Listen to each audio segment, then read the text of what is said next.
Какво става, хора? Вие сте със следващия епизод на Rocket League. Да видим дали тук това ни е последния матч и само при евентуална загуба на пионерите или на Rebels. Не съм сигурен дали ще можем да се класираме. Не мисля, че вече имаме кой знае какъв шанс. Сега мисля да се опитам да си купим кола. Ще да отидем в гаража. Добре. Значи сега сме с тази. И коя може да ни свърши добра работа.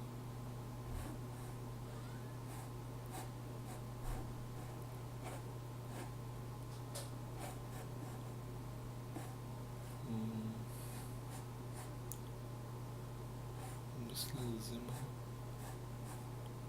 Ще взема ето тая. Ще пробваме с ето тая.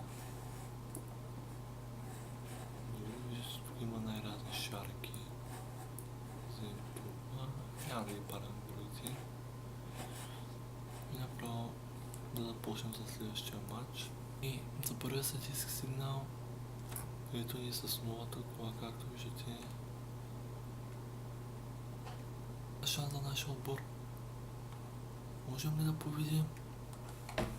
Уф, как пак се... Ой, това е гол! Това е гол. Жункер успява да отбележи.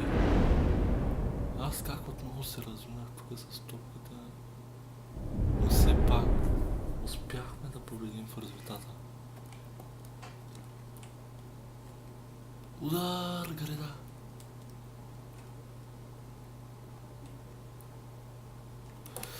Не, тук правим страхотно спасяване, ще има ли се пак гол? Не. Какво спасяване?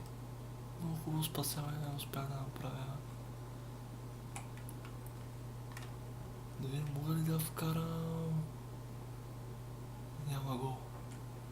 Може да бъде изкарана. Добро изкарване, ето че 2-0. Страхотно е засягнал този път. Нямаше как да изтърва. Много добро центриране. Този път позиционирането ми беше много добро и успяваме да направим 2-0.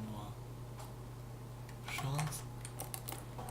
И ето че бележа още един гол. 3-0. Обаче дали тази победа ни идва твърде късно.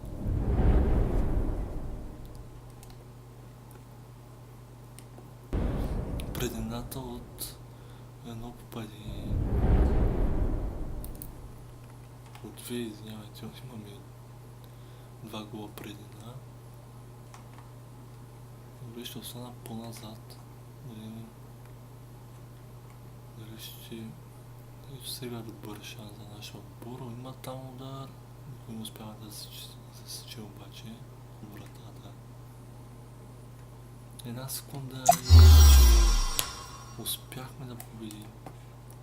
Да видим сега на кои свърши за нас сезона. Но успяхме да се класираме за плейофите. И за жалост, хора, в този епизод ще е само един епизода от новия клип. Ще започнем, но ще го направя на повече сезони. Например на 36, 6 отбора отново, 4 в 4 и така ще играем да има много повече мачове.